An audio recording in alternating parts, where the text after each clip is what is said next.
لیکن عام طور پر تو ہم کہتے ہیں حضرت ابوبکر، حضرت عمر، حضرت عثمان، حضرت علی۔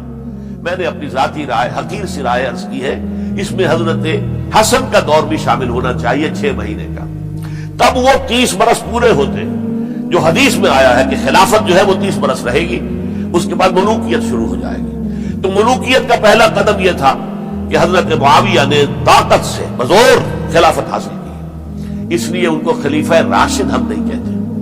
البتہ یہ ضرور ہے کہ ان کا دور بہت پرسکون دور تھا۔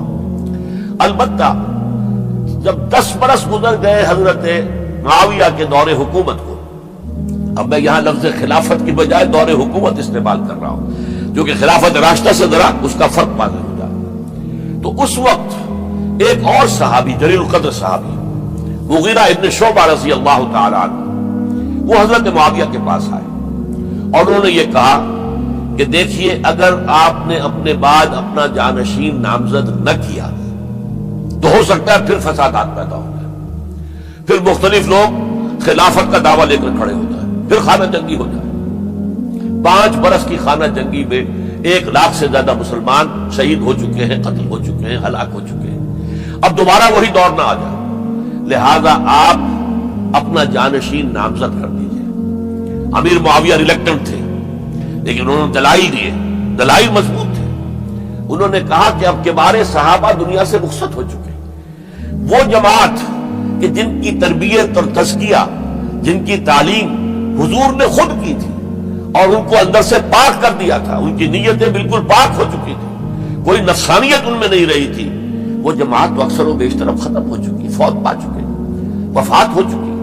لہذا اب جو ہے اکثر و بیشتر نو مسلم ہیں جو بعد کے فتوحات کے ذریعے سے اسلام لائے ہیں، لہذا ان کے اندر نہ وہ پختگی ہے، نہ ان کے اندر وہ تقویٰ ہے، نہ تدین ہے، نہ اصول پرستی ہے۔ اسلام کی پوری تعلیمات جو ہیں وہ ان کے وجود کے اندر، ان کے شعور کے اندر گہری اتری ہوئی نہیں ہے، لہذا اب صورتحال وہ نہیں رہ سکے گی جو حضرت ابوبکر یا حضرت عمر یا حضرت عثمان یا حضرت علی کے زمانے میں تھی، لہذا آپ نامزد کیجئے۔ یہ بھی بتا دوں کہ مغیرہ ابن شعبہ کون تھے رضی اللہ تعالیٰ عنہ۔ نمبر 1 یہ ہے کہ یہ اصحاب شجرہ میں شامل ہیں، جن 1400 یا 1800 افراد نے حضور سے بیعت کی تھی صلح حدیبیہ سے متصل قبل، اس درخت کے نیچے بیٹھ کر، جس کے بارے میں سورہ فتح میں فرمایا گیا کہ لقد رضی اللہ عن المؤمنین اذ یبایعونک تحت الشجرہ، اللہ ان تمام اہل ایمان سے راضی ہو گیا جو اے نبی صلی اللہ علیہ وسلم آپ کے دست مبارک پر بیعت کر رہے تھے اس درخت کے نیچے، ان میں سے موجود، ان میں یہ مغیرہ ابن شعبہ ہے۔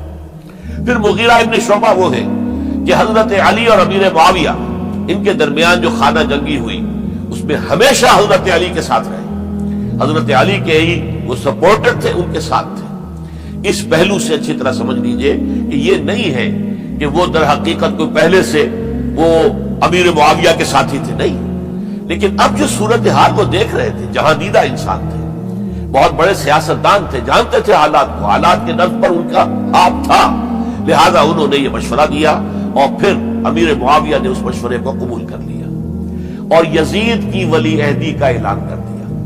یہ بالکل مڈل ہے، حضرت امیر معاویہ کے دور خلافت کا درمیان، یہ 10 سال جب ہو گئے تھے حضرت امیر معاویہ کی خلافت کو یا حکومت کو، تب یہ معاملہ پیش آیا اور یزید کے ہاتھ پر یہ بیعت ولی عہدی، تمام جو بھی مختلف گورنرز تھے ان کے ذریعے سے کہہ دیا گیا اپنے اپنے علاقے کے لوگوں سے بیعت لے لو۔ یہ بیعت عام طور پر لوگوں نے کر لی، البتہ 5 شخصیتیں جو بہت نمایاں تھیں انہوں نے اس بیعت سے انکار کیا۔ ان میں کون تھے ذرا نوٹ کیجئے۔ حضرت ابوبکر فوت ہو چکے، ان کے بیٹے عبد الرحمن ابن ابی بکر۔ حضرت عمر فوت ہو چکے، ان کے بیٹے عبداللہ ابن عمر۔ حضرت زبیر فوت ہو چکے، ان کے بیٹے عبداللہ ابن زبیر۔ حضرت عباس فوت ہو چکے، ان کے بیٹے عبداللہ ابن عباس۔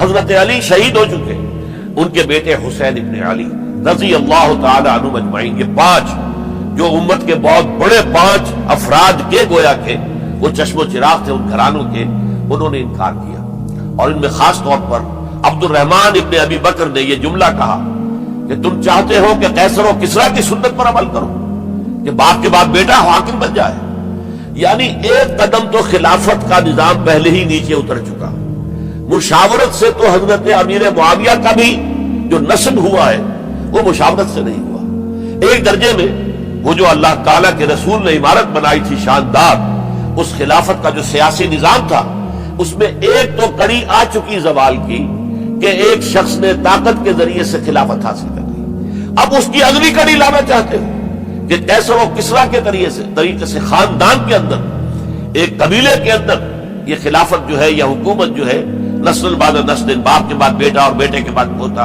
اس کو ہم کبھی گوارا نہیں کریں گے۔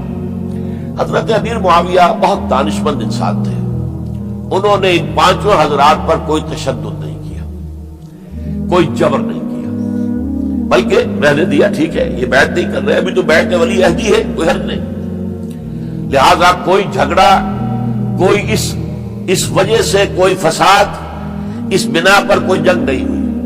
10 سال گزر گئے، یعنی 10 سال تک یزید ولی عہد رہا ہے، 10 سال تک، اور اس سوائے ان 5 بڑی شخصیتوں کے جو پوری امت تھی، عوام الناس تھے، ان سب نے اسے قبول کیا۔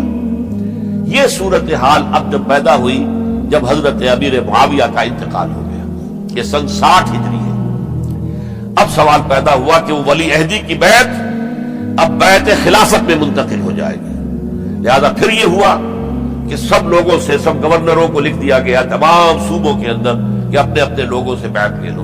ظاہر بات ہے کہ وہاں کوئی ریفرنڈم نہیں ہوتا تھا، کوئی ووٹ نہیں ہوتے تھے کہ اس کی پرچیاں ڈالی جا رہی ہوں، ایک ایک شخص سے رائے لینا نہیں ہوتی تھی، بلکہ اس وقت کی جمہوریت یہ تھی اور شورائیت یہ تھی کہ ڈفرنٹ کلینز ہیں، ڈفرنٹ فیملیز ہیں، ڈفرنٹ ٹرائبز ہیں، ان کے سردار، ان کے بڑے لوگ، ان کے اہم لوگ بیعت کر لیں تو گویا کہ سب کی بیعت ہو گئی۔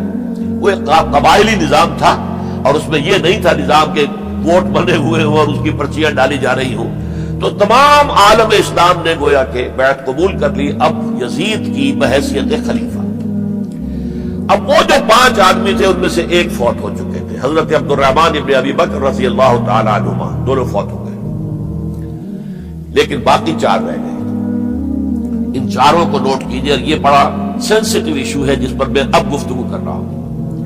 ان 4 میں کون ہے؟ عبداللہ ابن عباس، عمر میں سب سے بڑے وہ ہیں، اور ان کی شان یہ ہے کہ انہیں حبر الامہ کہا گیا ہے، امت کے سب سے بڑے عالم، اور قرآن مجید کے وہ سب سے پہلے مفسر ہیں۔ اصل جو جتنی بھی تفسیری روایات ہمیں ملتی ہیں حضرت عبداللہ ابن عباس کے شاگردوں سے، تابعین سے، لہذا ان کا بہت اونچا مقام ہے۔ حضرت عبداللہ ابن عمر، ان کا مقام بھی آپ کو معلوم ہے، حدیثوں کی کتنی بڑی تعداد ہے جو عبداللہ ابن عمر سے مروی ہے، اور اس کو سلسلۃ الذہب کی پہلی کڑی کہا جاتا ہے۔ روایت حدیث میں جو سنہری زنجیر ہے اس کا آغاز حضرت عبداللہ ابن عمر ہے۔ ایک طرف یہ دونوں ہو گئے، ان دونوں کی رائے کیا ہوئی؟ اگرچہ کام غلط ہوا ہے، یہ اس طریقے سے قیصر و کسریٰ کی روایت پر عمل کرنا غلط ہے، لیکن یہ اتنی بڑی غلطی نہیں ہے کہ اس کی وجہ سے باہمی جنگ و جدال ہو، خونریزی ہو، ایک دوسرے کی گردنیں کاٹی جائیں اور فتنہ و فساد پیدا کر دیا جائے۔ لہذا انہوں نے یزید کی بیعت کر لی۔ 2 حضرات رہ گئے، یہ نسبتاً نوجوان ہیں، ان دونوں کی پیدائش ہجرت کے بعد ہوئی ہے۔ ہجرت کے بعد پہلا بچہ جو مہاجرین میں پیدا ہوا ہے وہ عبداللہ ابن زبیر ہے، بلکہ کچھ عرصے تک مہاجرین میں جب کوئی پیدائش نہیں ہوئی تو وہ مکے مدینے کے منافقین نے کہنا شروع کر دیا تھا کہ یہ یہاں کے کمزور ہو گئے، نامرد ہو گئے، ان کی اولاد اب چلے گی نہیں۔ تو عبداللہ ابن زبیر جب پیدا ہوئے، اور آپ کو معلوم ہونا چاہیے وہ حضرت ابوبکر صدیق کے نواسے ہیں، حضرت عائشہ صدیقہ کی ہمشیرہ حضرت اسماء کے بیٹے ہیں عبداللہ ابن زبیر، اور زبیر بہت شجاع، بہت ہی بہادر انسان تھے۔ تو عبداللہ ابن زبیر کے اندر بھی وہی کیفیات تھی۔ انہوں نے کہا نہیں، اس غلطی کو ہم برداشت نہیں کریں گے، خونریزی ہوتی ہے تو ہو، لیکن ہم اسلامی نظام کو نیچے اترتا ہوا نہیں دیکھ سکتے۔ جیسے کبھی حضرت ابوبکر نے فرمایا تھا ایبدل الدین وانا حی، کیا دین میں ترمیم اور تنسیخ کر دی جائے گی؟ دین کو بدل دیا جائے گا، دین میں تحریف کر دی جائے گی جبکہ میں ابھی زندہ ہوں؟ میں جیتے جی یہ نہیں ہونے دوں گا۔ حضرت عبداللہ ابن زبیر کی یہ رائے ہوئی، وی ہیو ٹو چیلنج، ہم مقابلہ کریں گے، ہم اسے پیسیولی قبول نہیں کریں گے. انہوں نے بیعت سے انکار کیا اور مدینہ چھوڑ کر مکے جا کر حرم کے اندر پناہ گزین ہو گئے. یہی معاملہ حضرت حسین ابن علی رضی اللہ تعالی عنہما کا تھا. وہ بھی نہایت شجاع، نہایت جری، نہایت بہادر. انہوں نے بھی کہا کہ یہ غلط قیصر و کسریٰ کی روایت جو شروع ہو رہی ہے اسے ہم نے رجسٹ کرنا ہے اور اسے ہم آگے نہیں